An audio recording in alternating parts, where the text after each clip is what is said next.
ეს ვართ შეკრებილნი ამ ფორმატში, კოორდინაციის ფორმატში, პოლიტიკური პარტიები, არასამთავრობოები, საზოგადოების წარმომადგენლები, იმ ქუჩის აქტივისტები, პროტესტის ორგანიზატორები თუ მონაწილეები, იმისთვის რომ ჩვენ გადავხედოთ დღეს სად ვართ და სად ვართ ნამდვილად ახალ ეტაპზე, იმის მერე რაც ეუთოოდირმა დადო თავისი საბოლოო დასკვნა არჩევნების შესახებ.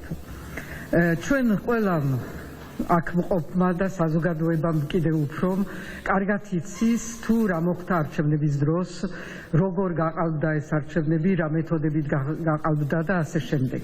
ასე რომ არაფრის დამტკიცება არავის აღარ ჭირდებოდა. მაგრამ ასევე ყველამ ვიცით, რომ ეს საბოლოო დასკვნა არის მნიშვნელოვანი იმისთვის, რომ ჩვენმა უცხო პარტნიორებმა, რომლებიც ჯერ კიდევ ელოდებიან იმისთვის, რომ თავიანთი პოლიტიკური გადაწყვეტილება მიიღონ, ელოდებოდნენ ამ საბოლოო დასკვნას.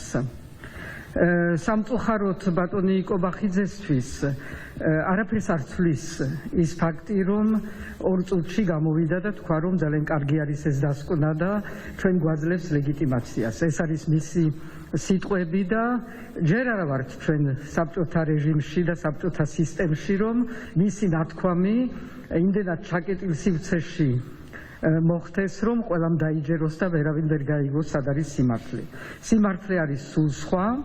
ეს დასკვნა არის ძალიან სერიოზული და ასახავს ყველა სწორედ იმ დარღვევებს, იმ გაყალბების ფორმებს და მეთოდებს, რაც ჩვენ აღნიშნეთ ყველა მანამდე და ამას ადასტურებს ძალიან ფორმალურად თავის დასკვნაში და ეს არის ძალიან მნიშვნელოვანი თავისთავად. ის ფაქტი, რომ ეუთო არ იძლევა პოლიტიკურ საბოლოო შეფასებას, ესეც არის მისი პასუხისგებლობის და მანდატის ფარგლებში, რამე თუ ამ ორგანიზაციას არ აქვს ეს მანდატი, რომ დადოს პოლიტიკური დასკვნა და პოლიტიკური შეფასება. ის, რაც დადო, არის სრულიად საკმარისი იმისთვის, რომ ტექნიკურად, ასე ვთქვათ, შეფასდეს ეს არჩევნები, როგორც არჩევნები, რომელიც ასე ამბობს სხვათა შორის მათი პრეს-რილიზი, ანუ რომ ნეგატიურად იქონია არჩევნებზე, საარჩევნო პროცესზე იქონია ნეგატიური შედეგი და ასევე ნეგატიური შედეგი საზოგადოებრივ ნდობაზე. და ის კანონმდებლობა, რომელიც წინასწარ იყო მიღებული, იმან იქონია ძალიან ნეგატიური გავლენა მთავარ უფლებებზე და ადამიანის უფლებებზე. და ასე შემდეგ. ძალიან ბევრი არის აქ მოცემული. მე იმედი მაქვს, რომ ყველამ წაიკითხა დეტალურად, იმიტომ საზოგადოებამ უნდა წაიკითხოს დეტალურად ეს დასკვნა და ეს არის საფუძველი იმისი, რომ ჩვენ გადავდივართ ახლა ყველანი ერთად ახალ ეტაპზე იმ მოთხოვნის, ძირითად მოთხოვნის, რომელსაც ქვია ახალი არჩევნების დანიშვნა.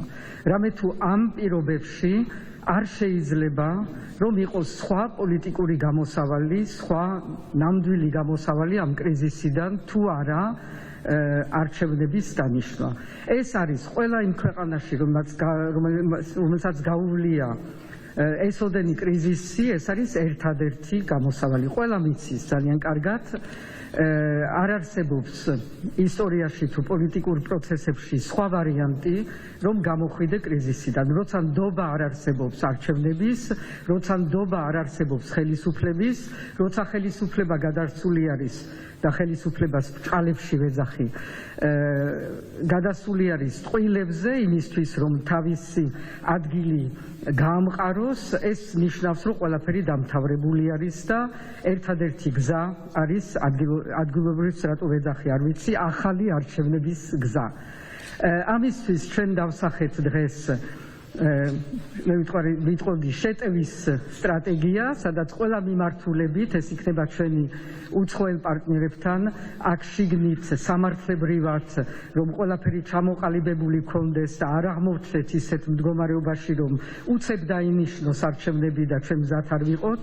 ეს ყველაფერი უნდა იყოს გათვალისწინებული ჩვენ უნდა ვიცოდეთ სად მივდივართ და მივდივართ მოკლე გზაზე. ეს არის სიახლე ამ ეუთოს დასკვნის შემდეგ, რომ აქ დიდი დრო აღარ არის, დიდი დრო მით უმეტეს არ არის, რომ თვითონ ქართული ოცნება არის გადასული ძალიან აჩქარებული ტემპით, ახალი კანონების მიღებას ცდილობს იმისთვის, რომ ძალიან ჩქარა გადაგვიყვანოს ტოტალურად რუსულ რეჟიმზე. და ჩვენ ამას არ დავუშვებთ, ჩვენ უნდა ყველანაირი ზეწოლა გამოვიყენოთ შიგნიდან და გარედან იმისთვის, რომ ვაიძულოთ ბატონი ივანიშვილი, იმიტომ ის არის ერთადერთი, რომელიც აიღებს გადაწყვეტილებას იმისთვის, რომ არ ჩამოიშალოს მთლიანად მისი სისტემა, სანამ ჩამოიშლება მთლიანად, უნდა მიიღოს გადაწყვეტილება და დაინიშნოს ახალი არჩევნები. ამისი კონსტიტუციური ფორმების მოფიქრება ძალიან მარტივი არის და ამას არ ჭირდება ბევრი ბჭობა ამაზე. მე პირადად მზად ვარ, რომ როცა უნდა შევხვდე, მე ვიცი, რომ გარედან ძალიან ბევრი იქნება მზად იმისთვის, რომ ჩამოვიდეს და მასზე ზეწოლა განახორციელოს, უნდა დაინიშნოს ახალი არჩევნები და სასწრაფოდ უნდა დაინიშნოს.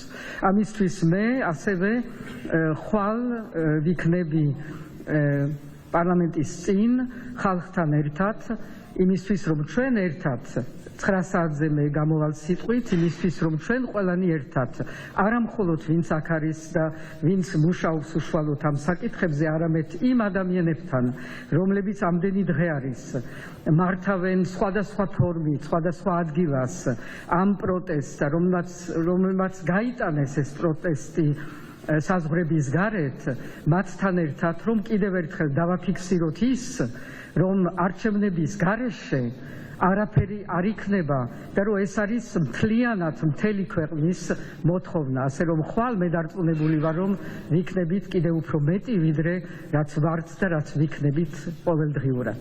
ძალიან დიდი მადლობა.